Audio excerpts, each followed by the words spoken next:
आप सभी का एमपी बोर्ड लर्निंग पाथवे में स्वागत है। आज आप देखिए क्लास 8th एड ग्रेड अभ्यास पुस्तिका अंग्रेजी कक्षा 8 का 2025-26 का lesson 1 another chance. Another chance poem आपने मेन बुक में पढ़ी होगी। उस पोएम के एक्सरसाइजेज यहाँ पे मैं करवा रही हूँ। मोस्टली सबको एड ग्रेड आई थिंक प्रोवाइड हो गई होगी। चलिए तो देखिए question number 1। Choose the correct option and write. आपको क्या करना है, करेक्ट ऑप्शन चुनना है और लिखना है। ठीक है, तो अब आप देखिए करेक्ट ऑप्शन क्या होगा।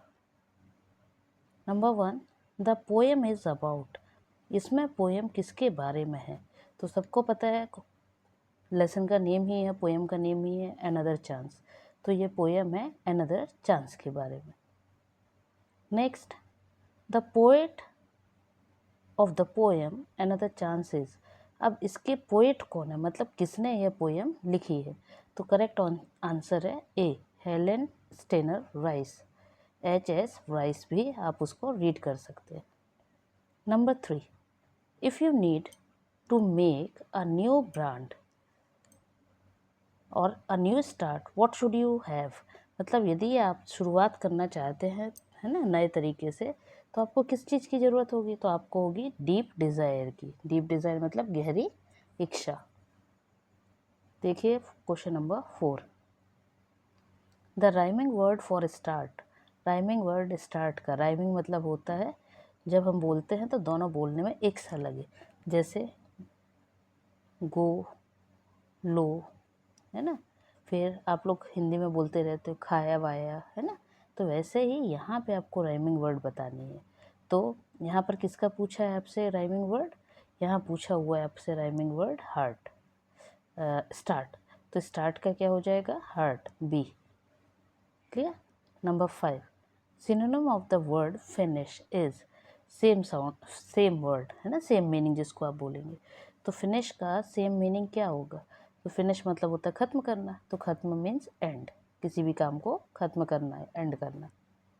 Now number 6, page number, fill in the blanks. मतलब अब आपको क्या करना है, जो खाली जगह है उसको फिल करनी है, ठीक है, ब्लैंक्स को। तो number 6, blank with all our heart. तो ब्लैंक में आएगा to try. Number 7, so never give up in. किस में गिव अप नहीं करना चाहिए, काम को नहीं छोड़ना चाहिए? तो किस में नहीं? Despair. Number 8, complete the word. यहाँ पे एक वर्ड दिया है, बी से स्टार्ट है, आपकी पोएम का है, उसको आपको कंप्लीट करना है। तो वो वर्ड है beginning. Spelling is BEGINNING, beginning. Clear. Number 9, rhyming word for living is. Living मतलब, ठीक है, राइमिंग वर्ड बोला। लिविंग मतलब होता है जिसमें जैसे रहने के लिए बोला जाता है ना, लिविंग स्टाइल। तो लिविंग मतलब रहने का, लेकिन यहाँ पूछा है राइमिंग। राइमिंग मतलब बोलने में एक सा है, तो लिविंग का आएगा forgiving. Number 10, antonym of always is. Antonym, antonym मतलब उल्टा। तो उल्टा बताना है किसका? ऑलवेज। तो समटाइम्स हो जाएगा। Now next number is very short type questions. अब वेरी शॉर्ट मतलब देखिए यहाँ क्या लिखा है, answer the following question in one word और वन सेंटेंस। कि मतलब एक शब्द में भी आंसर देंगे तो करेक्ट है, और पूरे एक सेंटेंस में भी तब भी करें। चलिए स्टार्ट करते हैं। Number 11, write 2 words from the poem that start with the letter B and W। तो B और W से स्टार्ट होने वाला पोएम में से, है ना, 2 वर्ड लिखने हैं। तो B से ब्रांड एंड W से world. Number 12, what do we need to make a new brand new start। हमें क्या करना चाहिए न्यू स्टार्ट के लिए? तो अभी पहले ही ऑप्शनल वाले में किया कि डीप डिज़ायर। सेम थिंग यहाँ जाएगा, we need a deep desire to make a brand new start.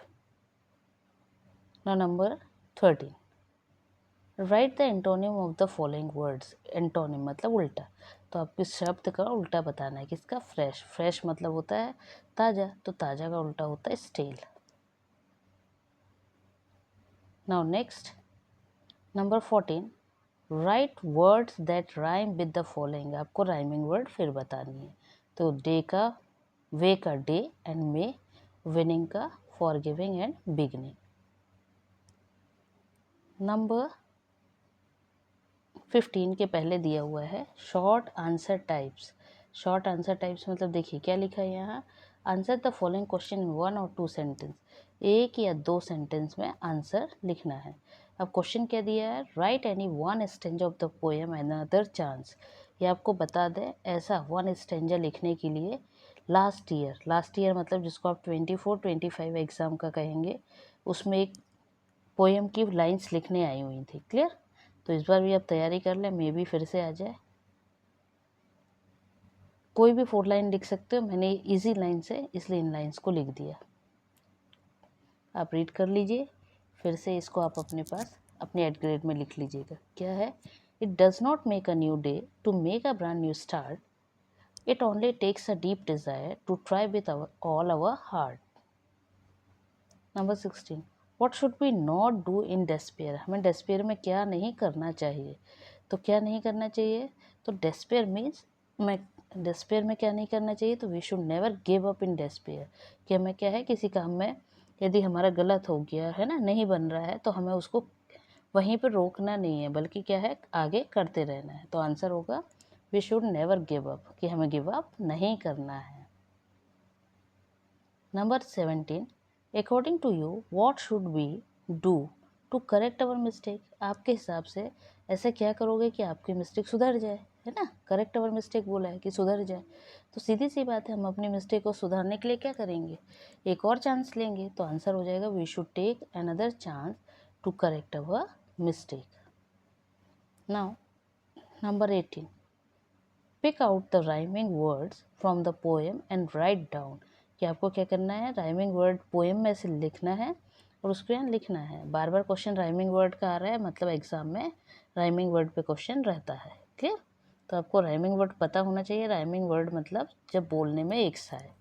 तो देखिए यहाँ पर start, heart, forgiving, living, make, take, better, letter. Now question number 19। अब यहाँ लिखा हुआ है लॉन्ग आंसर टाइप क्वेश्चन, मतलब अब आपका जो क्वेश्चन होगा वो कैसा होगा, लॉन्ग, बड़ा। बड़ा मतलब जो 3 मार्क्स 4 मार्क्स 5 मार्क्स में आते हैं। क्लियर? तो देखिए क्वेश्चन 19 क्या है, your brother has not performed well in the last cricket match. किया पिछला जो क्रिकेट मैच हुआ था उसमें आपके जो भाई है उसने अच्छे से परफॉर्म नहीं किया। Write a letter to motivate him to perform well in the next match. आपको अपने भाई को क्या करना है, मोटिवेट करना है, मतलब उसका मनोबल बढ़ाना है। किसके लिए, कि अब जो मैच हो उसमें नेक्स्ट मैच में वो क्या करे, अच्छे से परफॉर्म करे, खेले। देखिए कैसे लिखना है, कोई भी नेम आप लिख सकते हैं, जैसे मैंने यहाँ लिख दिया dear Mohan. Clear? I am fine here and hope same for you. I wanted to talk about your recent cricket match. I know things didn't go as you had hoped. Your dedication and hard work is important. This match was just one part of your journey. ये तो एक ही part था, है ना। Each game offer us lessons, so believe in yourself as much as we believe in you.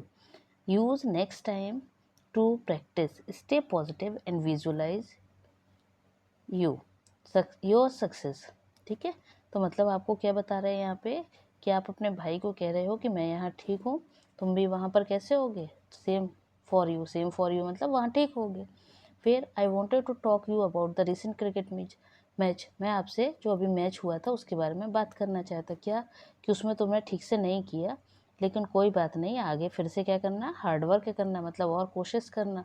और जब ये तो शुरुआत है ना, one part of our journey, मतलब क्या है, ये तो शुरुआत है। आगे आप क्या करना, अपने आप पे विश्वास रख के अच्छे से खेलना, तो क्या होगा, आप मैच को जीतोगे। ठीक है? और फिर क्या, योर के बाद यहाँ आप अपने ब्रदर का या आप अपना जो नाम है वो अपना नाम आपको लिख लेना है, अदरवाइज XYZ। अब देखिए, look at the picture and answer the questions given below. यहाँ एक पिक्चर दिया हुआ है। क्लियर? इस पिक्चर को देखने के बाद नीचे क्वेश्चंस दिए, इस तरह के एग्जाम में आता है। तो क्वेश्चंस को आपको क्या करना है, आंसर्स देना है। The picture shows us, picture किसके बारे में दिखा रहा है, तो पहले ध्यान से पिक्चर को फिर देखिए।